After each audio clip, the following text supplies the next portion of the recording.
Et Pascal, alors on va parier sur la déchéance de nationalité qui est inscrite ou pas dans la Constitution. D'ailleurs, on va le savoir bientôt. François Hollande va s'expliquer ce soir sur TF1 et France 2. Oui, et il aurait dû y passer hier. Il y avait la série Fais pas ci, fais pas ça. Et c'est vraiment ce qu'on a envie de dire à Hollande. Il va répondre aux questions de Gilles Boulot et de David Pujadas. Alors, est-ce qu'on peut déchoir David Pujadas de sa nationalité à cause de sa coupe de cheveux? On peut se poser la question.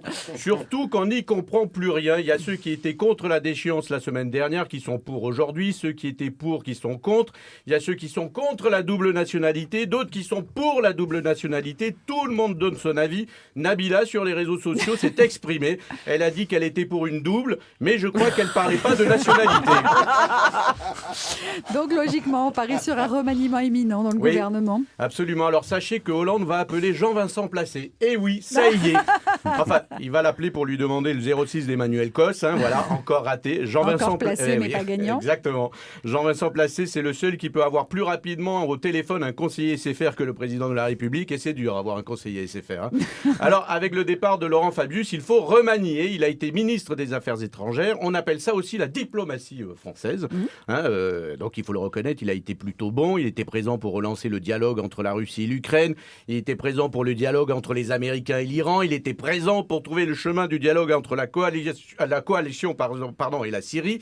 En revanche, il est déçu. Il y a un dossier qu'il n'a pas réussi à régler. Il n'a pas réussi à renouer le dialogue entre François Hollande et Valérie Trierweiler. C'est l'échec de son mandat. Voilà. C'est toujours la guerre, elle veut toujours le tuer. Le prochain, il va avoir beaucoup de boulot. Alors, on avait déjà évoqué le cas de Martine Aubry qui a refusé d'entrer au gouvernement, au Quai d'Orsay. On lui aurait aussi proposé la défense parce que le Drian est très occupé en Bretagne, dont il est président de région. Mais là aussi, elle a refusé. Dommage, avec Martine Aubry, nos militaires auraient pu chanter en l'envoyant « Tiens, voilà du boudin ». Tant pis. Le problème, c'est que personne ne veut entrer dans ce gouvernement. Tout le monde refuse, il y a même des démissions. Ce gouvernement, c'est un peu comme dans Fort Boyard. Tu rentres, mais tout le monde te crie « Sors !» Faut dire que les résultats sont pas vraiment au rendez-vous. C'est un peu la loose. Si à 50 ans, tu es rentré au gouvernement de Hollande, c'est que tu as raté ta vie de ministre. On parie sur un grand musicien avec un nouveau projet pour Paul McCartney. On parlait des Beatles tout à l'heure. Absolument. Il n'écrit pas un nouvel album. Il crée de petits logos musicaux pour le service de messagerie et de communication vidéo Skype.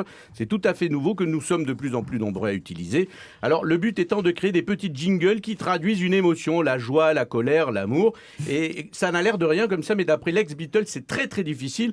Faut dire qu'avant, on l'avait proposé à David Guetta, mais c'était pas probant. Pour illustrer la joie, il avait composé un do.